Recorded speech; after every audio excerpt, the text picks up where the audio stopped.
Hi, I'm Nicole Crowley, and this is Science is Appealing. Every week we illustrate a different branch of science, and this week is dental science.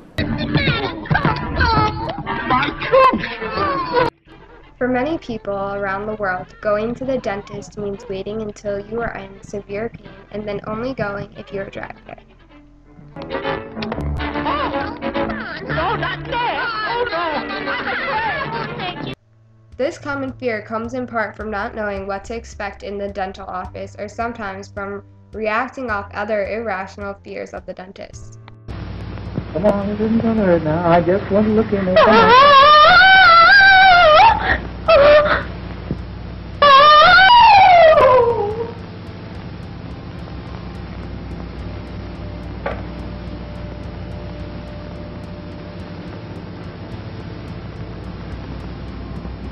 Well, now is the time to get over that fear, because I was fortunate enough to speak with Dr. Ray C. Williams, the Dean for Stony Brook University School of Dental Medicine, who will explain what some of the procedures are, why they are done, and what to expect. For those of you who think his name sounds familiar, I am not surprised. Dr. Williams is an internationally recognized and highly acclaimed periodontist, researcher, and educator with a long list of achievements. In fact, if I were to list all of them now, we wouldn't have any time left for the rest of the show, so I will just summarize a few of his honors. To start, Dr. Williams received his DMD with honors from the University of Alabama School of Dentistry and his certificate in periodontology and oral medicine from Harvard School of Dental Medicine. He was a postdoctorate fellow in microbiology at the Forsyth Institute in Boston. He is currently the Dean of Stony Brook University School of Dental Medicine, having come from UNC Chapel Hill School of Dentistry, where he was the chair of the Department of Periodontology. He is the recipient of the 2008 American Academy of Periodontology's Gold Medal Award. He serves on several boards and associations, and he has authored more than 130 papers on periodontal disease and related dental issues. So as you can surmise, there is no better person to be discussing the field of dental medicine with than Dr. Williams. But before I speak with him, let me give you a brief history of the field of dental medicine. First, did you know dental science is nothing new? In fact, it has been around since ancient time, or more specifically since archaeologists in Pakistan found teeth dating back to about 7000 BC that showed evidence of dental work. For the next few centuries, dental science is written about various groups and in various time periods, such as on Egyptian tombs where the inscriptions read, "The greatest of those who deal with teeth." In the Middle Ages, monks and barbers performed dental surgery, and a guild of barbers was established in France in 1210.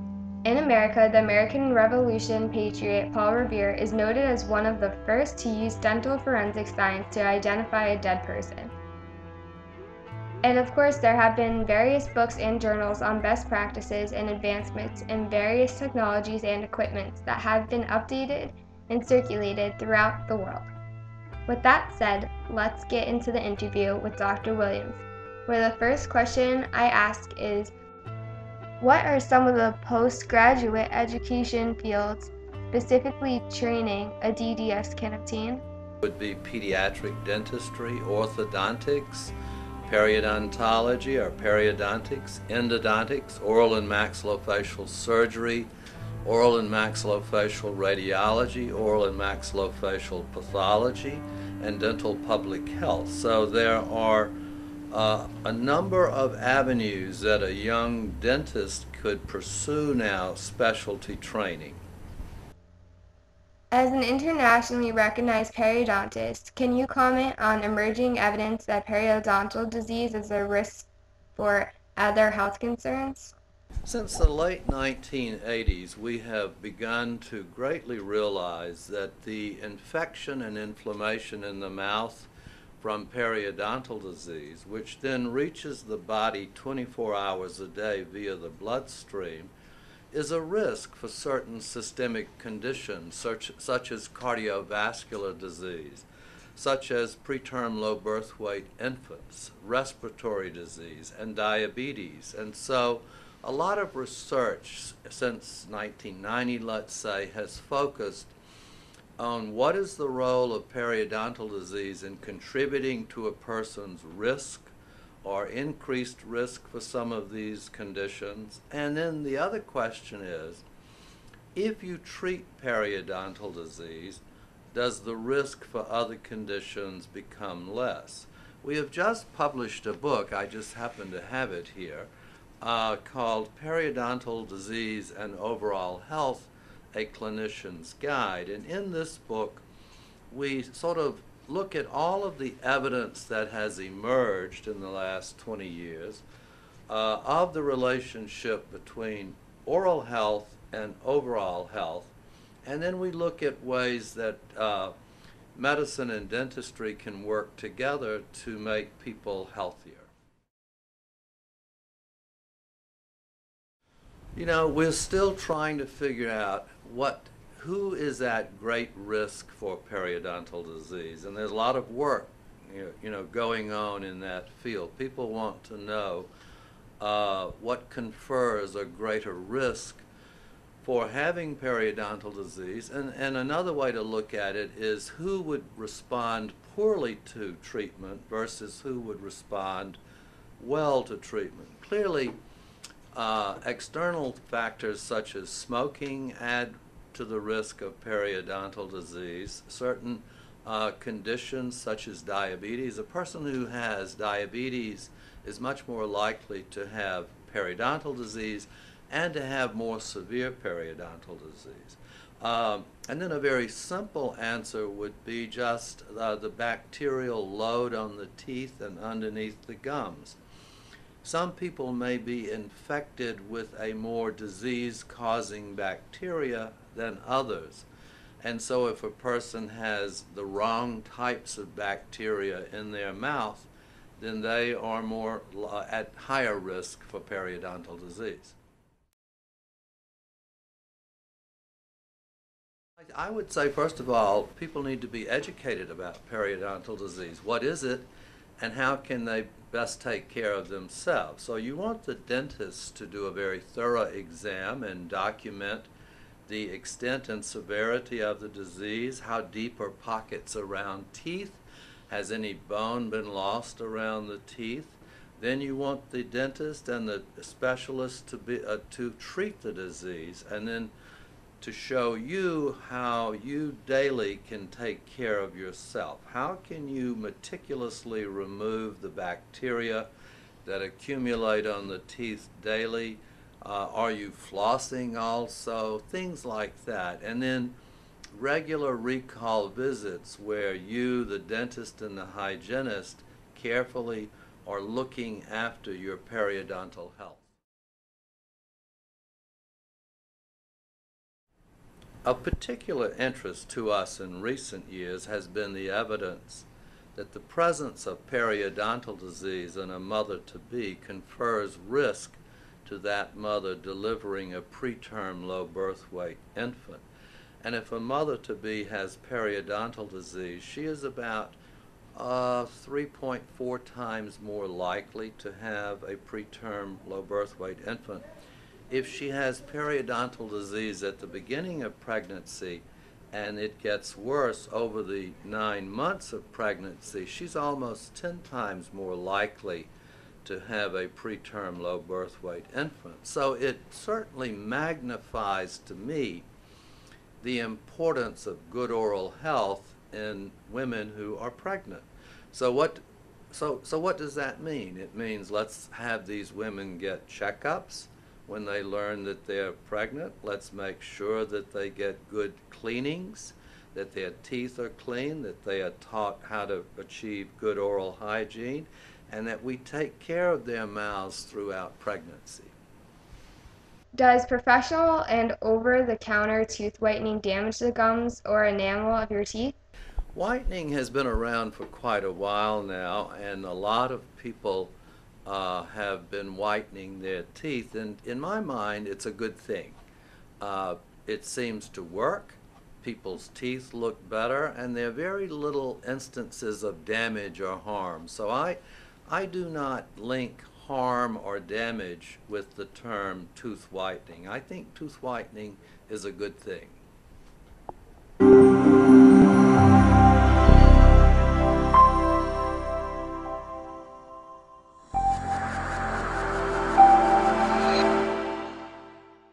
Tooth bleaching is a safe, effective method of lightening the colour of teeth. It works by applying a chemical to the outside or inside of one or more teeth over a period of time. This lightens any discoloration and enables you to achieve the shade you desire.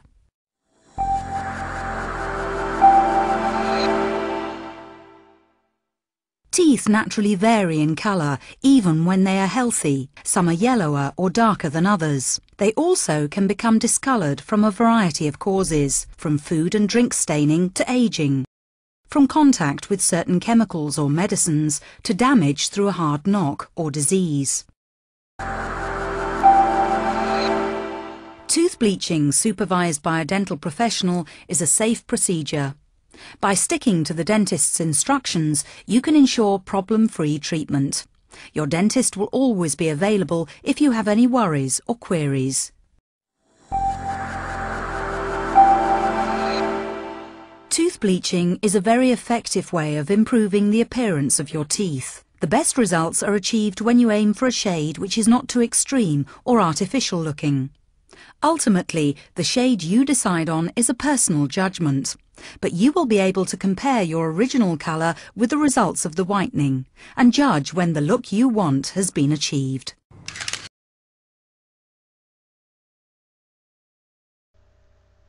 Because of concerns regarding water quality and the possible buildup of bacteria, some dental offices are using filtered bottled water. Is this overboard, or are people's concerns genuine? I think for a number of years now, dental offices have been highly picky about cleanliness, about sterility, about the cleanliness of the water source, the cleanliness of the lines that deliver the water.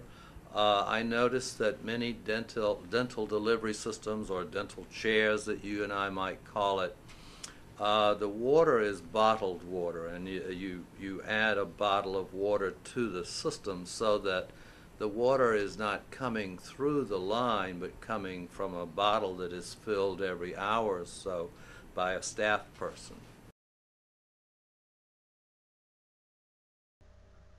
I heard that the best dentists aren't affiliated with dental insurance plans because they don't pay out as much.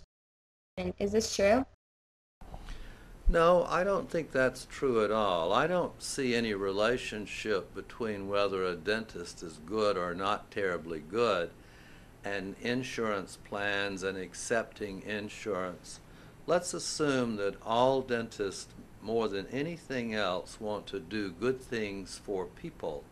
And many dentists accept many different dental insurance plans, and it's all over the board, and I don't know much about who decides what plan to accept or not to accept. Are there any places that people can go if they don't have insurance and can't afford a dentist? I think throughout the nation we are all concerned about access to care by all people, and then the getting of care if you have the access. So I would say, if I just look at Long Island, when I look at all of the outreach programs that this School of Dental Medicine has, we have about 65 different programs that go out all over Long Island during the year. We also accept anybody who arrives at the dental school, and we provide care to all people. So I believe that between going out into the community and also being a safety net school or hospital or clinic here in Stony Brook, that there is a way for most people to get dental care.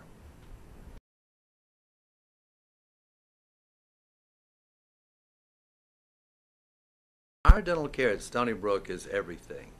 We treat all problems, we treat all conditions, we treat all people, and we do it well. We have a great faculty here. They are well trained. They come from all over everywhere. They have multiple degrees. We are bursting at the seams with training and talent and good people. You can always get in to see these people. We have every specialty. We can do anything a person needs. We use the hospital. We use allied clinics. It's all here. What I also like is the fact that our faculty work with each other. And so if you have a patient sitting in the chair and you aren't sure of something, you walk down the hall and bring in a specialist from that area who can help you. So there's a lot of communication and a lot of helping each other make decisions. All people can come here, and to me it doesn't matter if you do or do not have insurance. That really is not the factor. What we want to do is to make sure that we take care of you in a timely manner, and that we do it well, and that we do it thoughtfully.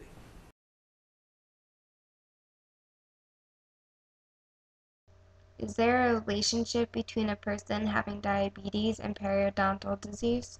There's a very definite relationship between a person having diabetes and periodontal disease. We have known for many years, back I would say to the beginning of the 20th century, late 1800s, we have known that if a person has diabetes, they are more likely to have more severe periodontal disease. What we're finding out in more recent times is that the presence of periodontal disease also has an effect on a person's diabetic situation. It's a two-way street.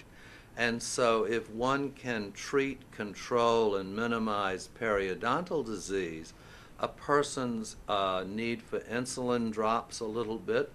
Their HbA1c may drop up to 1%. So there's a very beneficial effect on the diabetic state of an individual by having good oral health, and at the same time, well-controlled diabetes would then have very little effect on increasing a person's severity of periodontal disease.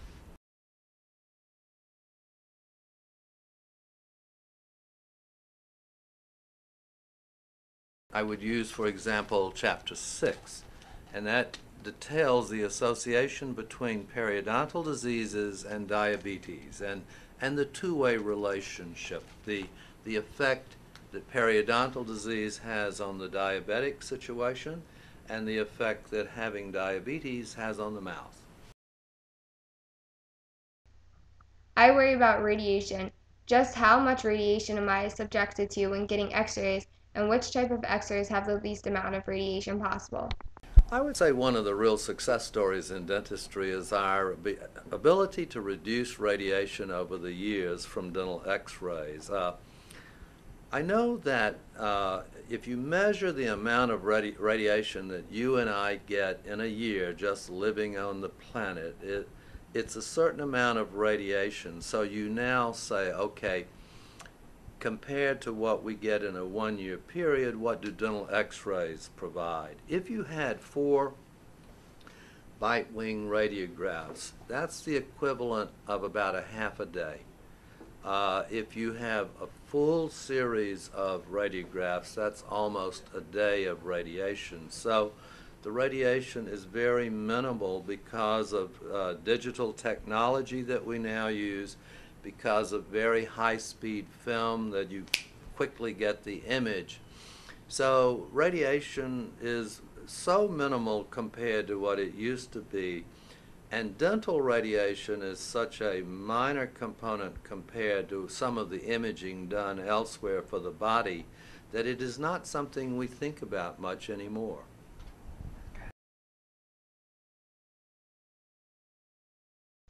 At what age should a child first see the dentist? You know, when I ask my pediatric dentistry colleagues that question, there are different answers. Some say somewhere around 18 months when the first molars begin to come in. Some say 2 years. So let me just say I think I'm safe by saying around 18 to 24 months should be the first dental visit.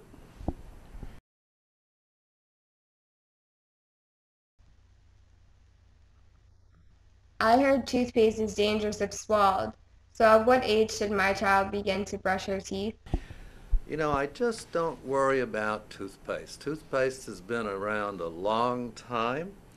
Many toothpastes contain fluoride, some do not. Yes, I'm sure children at a young age swallow toothpaste. There's just not anything in toothpaste that's going to hurt a child. What hurts a child is not brushing that little child's teeth and letting those teeth decay. That's far more scary to me than a child swallowing toothpaste.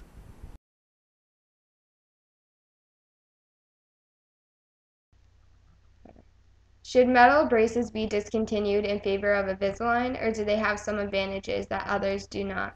You know, Invisalign is it's a delightful, or it's a very nice technique for a person who has no crowding, very little crowding, and who has room for teeth to move and be straightened. Most teeth that are crooked are because there's not enough room for all the teeth in the mouth, and so braces are very important. It's a very specific process where the doctor needs to find room to move teeth in order to align them or straighten them. So I'm very much in favor of braces and brackets and banding. That's just the way to do it. It's good dentistry.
When I went to the dentist, he offered to do oral cancer screening.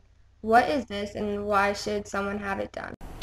Every exam, when you go to a dentist to have an exam, as part of every routine exam, the dentist needs to look at the roof of the mouth, the floor of the mouth, the lateral border of the tongue, the inner parts of the cheeks, just to see if there are any lesions, are there any red or white patches, and that is a routine oral cancer screening that is just part of a regular dental exam. It's not a big deal, just do it.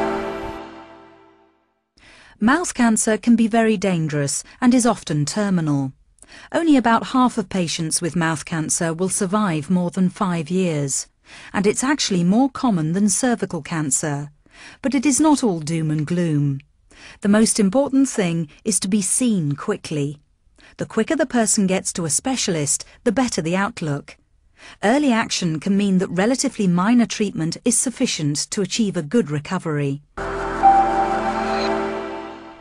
Everyone is at some risk, but those at most risk by far are smokers and drinkers.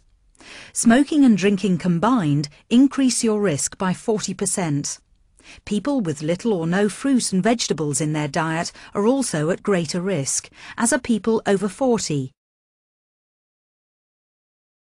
The most common sign of mouth cancer is a slow-growing lump or ulcer with no obvious cause, such as a sharp tooth.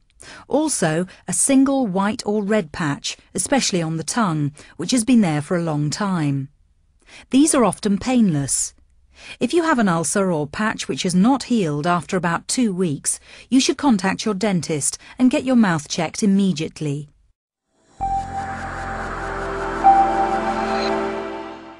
Many people recover well from mouth cancer, particularly if they are treated quickly. I was considering having veneers put on my front teeth to change the look of my smiles. What are some of the concerns I should take into account when considering this procedure? You know, I like veneers because they're very minimally invasive and that you can put small ceramic veneers over the surfaces of the teeth and really change a person's appearance and look. You know, if the person is not a candidate for whitening of the teeth, if the person has some deformities of the teeth, I don't have any problem with veneers. It seems to me like it's a very nice way to go.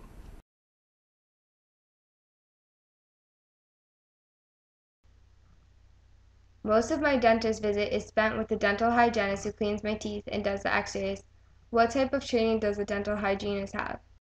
Dental hygienists are very well trained. At the least, they have a 2-year training program, but most dental hygienists now have a bachelor's degree from a university, so they have 4 years of curriculum. They are dedicated, they're highly trained. I feel that hygienists are a critical and fabulous component of the dental profession, and it's the hygienist who day after day sees everybody and takes care of people. People are very comfortable with their hygienist. They form a friendship, a bond, and that hygienist is there to examine them, to tell the doctor what they've found, to have the doctor come in, to clean the patient's teeth, to show the patient how to take care of themselves. It is a group of, they are a group of professionals, highly trained, highly competent. I would just like to say that I've been in dentistry a while now, and I just love this branch of medicine. It is a fabulous profession. It is such a caring profession. It's a magnificent way to help people. I love the fact that dentistry is new every day. There's something new every day. And so, obviously, being dean of the dental school, I would like to put in a word for young women and men to think about dentistry as a career.